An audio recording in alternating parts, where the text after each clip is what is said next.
आइए हम आधुनिक भारत के इतिहास से संबंधित कुछ MCQ पर चर्चा करते हैं। तो सभी अभ्यर्थी कुर्सी की पेटी बांध लें और तैयार हो जाएं MCQ के लिए। प्रश्न 1, सन 1946 में निर्मित अंतरिम सरकार में कार्यपालक परिषद के उपसभापति थे। A. Jawaharlal Nehru, B. Doctor S Radhakrishnan, C Rajagopalachari, D. Doctor Rajendra Prasad. तो इसका सही जवाब है ए. जवाहरलाल नेहरू। सन 1946 में निर्मित अंतरिम सरकार में कार्यपालक या कार्यकारी परिषद के उपसभापति उपाध्यक्ष पंडित जवाहरलाल नेहरू थे। इस अंतरिम सरकार में सी राजगोपालाचारी को शिक्षा तथा डॉक्टर राजेंद्र प्रसाद को खाद्य एवं कृषि विभाग सौंपा गया था। डॉक्टर एस राधाकृष्णन इस अंतरिम सरकार में शामिल नहीं थे। इसके अतिरिक्त वल्लभ भाई पटेल को गृह, सूचना तथा प्रसारण मंत्रालय मिला, जबकि बलदेव सिंह को रक्षा मंत्रालय, अरुणा आसफ अली को रेल मंत्रालय तथा मुस्लिम लीग के लियाकत अली को वित्त मंत्रालय का भार सौंपा गया था। प्रश्न 2, हुगली को बंगाल की खाड़ी में समुद्री लूटपाट के लिए किसने अड्डा बनाया था? ए. पुर्तगालियों ने, बी. फ्रांसवासियों ने, सी. डेनमार्क वासियों ने, डी. अंग्रेजों ने। तो इसका सही जवाब है ए.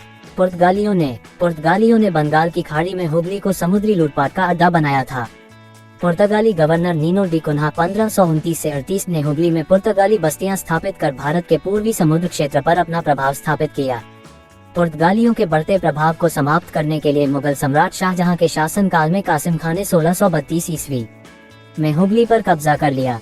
प्रश्न 3, मोडी लिपि का प्रयोग किन के लेखों में किया जाता है? ए. वोडेयारों के, बी. जमोरिनों के, सी. होयसलों के, डी. मराठों के। तो इसका सही जवाब है डी. मराठों के। मोडी लिपि का प्रयोग मराठों के लेखों में किया जाता था। सामान्यतया शिवाजी एवं पेशवाओं के दस्तावेजों में इसी लिपि का प्रयोग मिलता है। मोडी लिपि के आविष्कार के संबंध में इतिहासकारों में मतभेद है।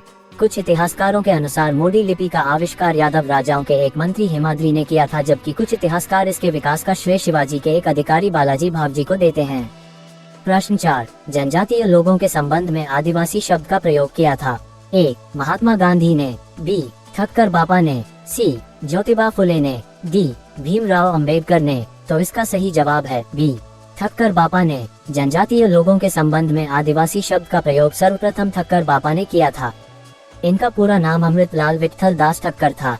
इन्होंने 1922 ईस्वी में बम्बई में भील सेवा मंडल की स्थापना की थी। प्रश्न 5, निम्नलिखित में से कौन सी नदी 3 बार 2 धाराओं में विभक्त हो जाती है और कुछ मील आगे जाकर पुनः मिल जाती है और इस प्रकार श्रीरंगपट्टनम, शिवसमुद्रम और श्रीरंगम के द्वीपों का निर्माण करती है? ए. कावेरी, बी. तुंगभद्रा, सी. कृष्णा, डी. गोदावरी। तो इसका सही जवाब है ए. कावेरी। कावेरी नदी श्रीरंगपट्टनम, शिवसमुद्रम एवं श्रीरंगम द्वीपों का निर्माण करती है। ये कर्नाटक के कुर्ग जिले में ब्रह्मगिरी की पहाड़ियों से निकलती है तथा तमिलनाडु के तिरुचिरापल्ली के निकट बंगाल की खाड़ी में मिल जाती है। इसका अपवाह क्षेत्र केरल 3%, कर्नाटक 41% तथा तमिलनाडु में 55% में विस्तृत है। प्रश्न 6, निम्नलिखित में से कौन सा प्रथम यूरोपियन व्यक्ति था जिसने भूक्षेत्र अर्जित करने के उद्देश्य से भारतीय राजाओं के झगड़ों में भाग लेने की नीति आरंभ की? A. Clive, B. Dupleix, C. Albuquerque, D. Warren Hastings. तो इसका सही जवाब है बी. डुप्ले। फ्रांसीसी गवर्नर डुप्ले प्रथम यूरोपियन व्यक्ति था जिसने भूक्षेत्र अर्जित करने के उद्देश्य से भारतीय शासकों के आपसी झगड़ों में भाग लेने की नीति आरंभ की। इस प्रकार उसने एक के विरुद्ध दूसरे का साथ देकर मुद्रा, व्यापार एवं अन्य लाभ प्राप्त किए। डुप्ले के इस असाधारण कूटनीति एवं दूरदर्शिता के फलस्वरूप अंततोगत्वा यूरोपीय लोग अंग्रेज भारत को विजय करने में सफल हुए।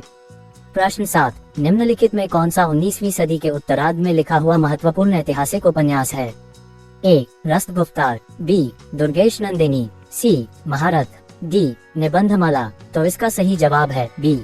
दुर्गेश नंदिनी। दुर्गेश नंदिनी 19वीं सदी के उत्तरार्ध में बंकिम चंद्र चटर्जी द्वारा लिखा गया ऐतिहासिक उपन्यास है जो ओडिशा युद्ध की पृष्ठभूमि पर आधारित है। प्रश्न 8, ठगों के दमन में निम्नलिखित में से कौन संबद्ध था?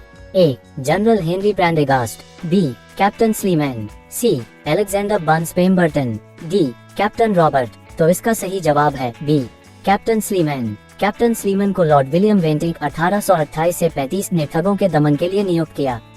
प्रश्न 9, भारत में शिक्षित मध्य वर्ग ने ए. 1857 ईस्वी के विद्रोह का विरोध किया था, बी. 1857 ईस्वी के विद्रोह का समर्थन किया था, सी. 1857 ईस्वी के विद्रोह में तटस्थता बनाए रखी थी, डी. देशी शासकों के विरुद्ध युद्ध किया था। तो इसका सही जवाब है सी. शिक्षित मध्यम वर्ग ने 1857 ईस्वी के विद्रोह में तत्स्थता बनाई रखी थी। प्रश्न 10, अवनींद्रनाथ टैगोर के बनाए चित्रों को वर्गीकृत किया गया है। ए, यथार्थवादी, बी, समाजवादी, सी, पुनराजीवनवादी, डी, प्रभाववादी। तो इसका सही जवाब है सी। अवनींद्रनाथ टैगोर पुनराजीवन आंदोलन के नेता के रूप में जाने जाते हैं। ये बंगाल के आधुनिक चित्रकार हैं। दोस्तों, वीडियो बनाने में बहुत मेहनत लगता है। आप इसे लाइक करें, अपने सभी एस्पिरेंट्स दोस्तों को शेयर करें और मेरे चैनल को सब्सक्राइब करें।